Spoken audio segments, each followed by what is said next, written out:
I am Ferdinand Marcos, and I am the President of the Republic of the Philippines. I stand today on behalf of 110 million Filipinos. Hi everyone, hello universe, it's me again. Shout out sa inyo mga best. Ayan, magandang gabi. Today is June 8, 2025. Nakikita nyo guys yung nakikita ko. Ayan o, i-updates nga natin ito no.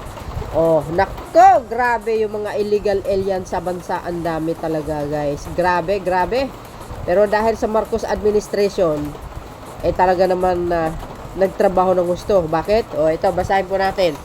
Sabi dito guys, look, the Bureau of Immigration has deported a total of 115 foreign national found to be illegally staying and working in the country and placed on the BI blacklist in line with the directive of President Ferdinand Marcos Jr. to uphold national security and enforce immigration law. Biro nyo yun mga best. Paano kaya nakakalusot itong mga to, no?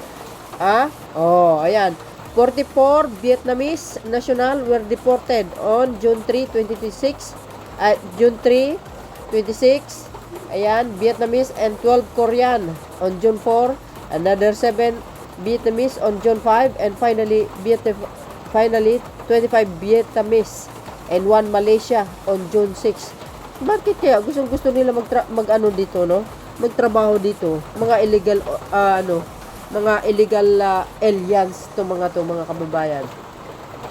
Bureau reported, BI reported that majority of the deported individuals were arrested for working without proper documentation and the Philippines offshore gaming operators. My goodness, talaga naman Pogo industry which has been linked to various forms of organized crime including online fraud and trafficking. Agoy, grabe pala. Alam nyo guys, no? Ang dami talagang mga illegal aliens dito sa bansa, sa iba't ibang lugar ng Pilipinas. Itong Pogo na ito kasi, alam mo, hindi natin na, guys, no, akalain itong Pogo pala. Mga illegal, pala ito, mga kababayan. Mga illegal na gawain, no? Ang pinagtataka natin kung bakit pinayagan ni dating Pangulong Digong na nakapasok dito. Sabi niya kasi maganda daw ang Pogo. Yun pala, mga gamblord. Mga gambling pala ang nandyan. Lahat, ang dami. So, dahil dito mga besa, ay good news to. At least, itong mga tao na ito, dapat lang, i-deport sila sa kanilang bansa. Oh, pauwiin sila. Agay, grabe. Ayan o. Sabi kasi nila, mga kababayan, ang Pogo daw, madali daw ang pera dyan. Biro mo yun? Oh. Ay, pero kung sa panahon ni ni Poncio Pilato, baka na magtatagal dito ang mga ito actually. Ngayon pa goes. Ayan. June 8 to guys 2025. Nasa na sila, immigration. Pinapa-deport na sila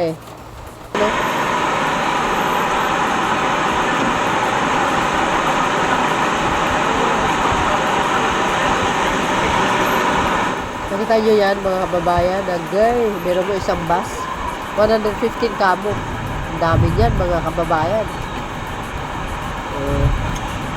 Korean, Vietnamese at isang Malaysian. Ay grabe.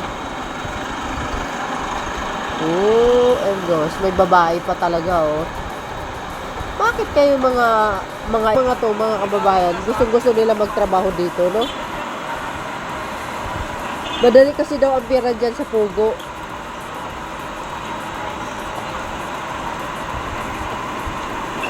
Tingnan natin mga nagko-comment. Babalik ulit ang mga yan pag Duterte ulit ang uupo na presidente. Sigurado po yan. Kaya magkaisa tayo na wag na natin pabalikin ang mga yan sa palasyo. Delikado ang Pilipinas. Magagalit si Gongdi. Yan, ayan. Sana hindi lang ang India, buong foreigner i-control ang lahat ang sinumang magbibisit.